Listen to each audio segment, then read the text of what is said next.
جی ناظرین، پروگرام کے اس دوسرے حصے میں آپ کو خوش آمدید کہتے ہیں، اور بریک پر جانے سے پہلے جو ہے وہ گفتگو ہو رہی تھی امام حسن مجتبیٰ روحان الفدا کی زندگی کے حالات کے اوپر۔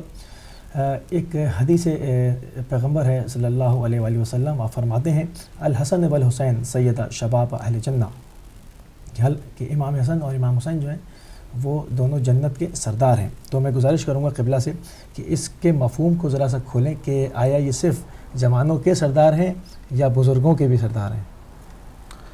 جی اچھا سوال ہے یہ کہ آیا امام حسن علیہ السلام کہ جن کے بارے میں رسول کریم صلی اللہ علیہ وآلہ وسلم نے فرمایا الحسن والحسین سیدہ شباب اہل الجنہ، حسن اور حسین جنت کے جوانوں کے سردار ہیں۔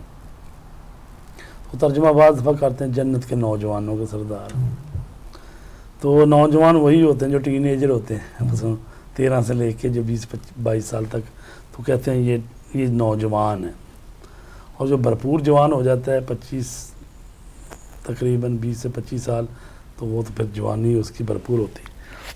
تو یہ سوال جو ہے جنت کے جوانوں کے سردار ہیں، تو یہاں پر جو سوال آپ نے اٹھایا اور وہی سوال کئی لوگوں کے ذہن میں آتا ہے، وہ سمجھتے ہیں کہ جی آپ لے لیں کال کو شامل کروں۔ السلام علیکم۔ السلام علیکم۔ وعلیکم السلام، جی بہن فرمائیے۔ میری ایک فرینڈ کوشچن پوچھ رہی تھی، اور وہ کہہ رہی تھی وہ جو نہیں ہم جو پوچھتے وہ گوری ہے نا، تو پھر وہ پوچھ رہی تھی کہ وہ جو نہیں وہ کہتے ہم مسلم پوائنٹ آف ویو سے کہتے کہ وہ کہ اسلام میں یہ ہوگا، وہ سارا وہ اینڈ ورلڈ اینڈ کے پوچھتی ہے، اور وہ کہتی ہے خالی ہر وقت یہی کیوں ہوتا ہے کہ مسلم سارے کہتے ہیں مسلم ہی سروائیو کریں گے، وہ جنت میں جائیں گے۔ کوشچن وہ کہہ رہی تھی کہ ہم سارے سیم اس میں بلیو کرتے ہیں پر ڈفرینٹ لینگویج ہوتی ہے، پر خالی مسلم کیوں بچتے ہیں؟ ٹھیک ہے جی جی جی تو حسن اور حسین علیہم السلام یہ جنت کے جوانوں کے سردار ہیں۔ تو اس سے یہ مطلب لیا جائے کہ بوڑھوں کا سردار کوئی اور ہے، بچوں کا سردار کوئی اور ہے، اور یہ جوانوں کے سردار ہیں۔ تو ایسا ہی سوال ایک بڑھیا نے کیا تھا رسول پاک سے، کہا یا رسول اللہ میرے لیے دعا کیجئے کہ میں جنت میں جاؤں۔ تو رسول پاک بھی ذرا ہلکا سا مزاح کیا، آپ نے فرمایا، کہا کہ جنت میں تو کوئی بوڑھی عورت نہیں جائے گی۔ تو اس نے کہا یا رسول اللہ، وہ ذرا تھوڑی سی غمگین ہوئی، تو آپ نے فرمایا جنت میں جو بھی جائے گا وہ جوان ہو کر جائے گا، جنت میں نہ کوئی بوڑھی عورت نہ کوئی بوڑھا مرد جائے گا، جو بھی جائے گا جوان ہو کر جائے گا۔ اور پھر یہ بھی ہے کہ جنت جو ہے نا وہ ایسی جگہ ہے کہ جہاں پر اللہ تبارک تعالیٰ نے انسان کے لیے بے پناہ نعمتیں رکھی ہیں۔ تو نعمت کا استعمال انسان جوانی کے عالم میں ہی مزہ آتا ہے، ٹھیک ہے، کہ جب اس کے سارے اعضاء و جوارے بالکل ٹھیک ٹھاک کام کر رہے ہیں۔ ابھی 50 سے اوپر ہوا تو کسی کو شوگر ہے، تو کسی کو بلڈ پریشر ہے، تو کسی کو کوئی بیماری ہے، تو اگر یہ ٹھیک ہو تو دانت نہیں ہیں بوڑھے، وہ دانت نہیں ہے تو کھانے کا مزہ نہیں ہے۔ تو لہٰذا جنت میں جو بھی جائے گا جوان ہو کے جائے گا۔ کال کو شامل کرتے ہیں۔ السلام علیکم ورحمۃ اللہ۔ السلام علیکم ورحمۃ اللہ۔ وعلیکم السلام۔ جی بہن فرمائیے۔ جی میں زنیرہ بول رہی ہوں مانچسٹر سے۔ جی کون؟ جی میں زنیرہ بات کر رہی ہوں مانچسٹر سے۔ زنیرہ جی سمیرا، جی سسٹر سمیرا فرمائیے۔ جی میں نے علامہ صاحب سے پوچھنا تھا، میں نماز کے سلسلے میں 3 طرح کے اعمال کرتی ہوں، تو میں نے پوچھنا تھا کہ کون سی جو ہے وہ ٹھیک ہے، جو میں آپ کو بتاتی ہوں کہ جو زندگی کی نمازیں رہ گئی ہیں، اب ہوش آیا ہے، چلے دیر سے ہے لیکن آگے آگے وہ پوری کرنی ہے۔ تو میں ایک طریقہ یہ ہے کہ جیسے فجر کے بعد فجر کی نماز پڑھ لوں، ظہر کے بعد ظہر کی، عصر کے بعد عصر کی، ایسے انڈیویجول میں پڑھتی ہوں۔ یہ ایک طریقہ ٹھیک ہے، ان کی ایک نماز پڑھ لی پھر اس کی قضا پڑھ لی۔ نمبر 2 طریقہ ہے کہ دونوں نمازیں پڑھ لی، فجر ظہر عصر پڑھ لی، پھر اس کے بعد پھر دونوں کٹھی قضا نماز پڑھ لی، یہ ٹھیک ہے طریقہ، ایسے ساری نمازوں میں سلسلہ۔ اور تیسرا طریقہ یہ ہے کہ ٹائم ہو تو میں وہ جو پوری دن کی نمازیں پڑھنی ہوتی ہیں ترتیب سے، ظہر عصر مغرب عشاء اور فجر، تینوں طریقے ہیں۔ تو علامہ صاحب سے پوچھتے ہیں پلیز کہ ان میں سے تینوں طریقے تینوں میں سے کون سا طریقہ صحیح ہے؟ اگر ٹائم ہو تو تینوں بھی کر سکتی ہوں،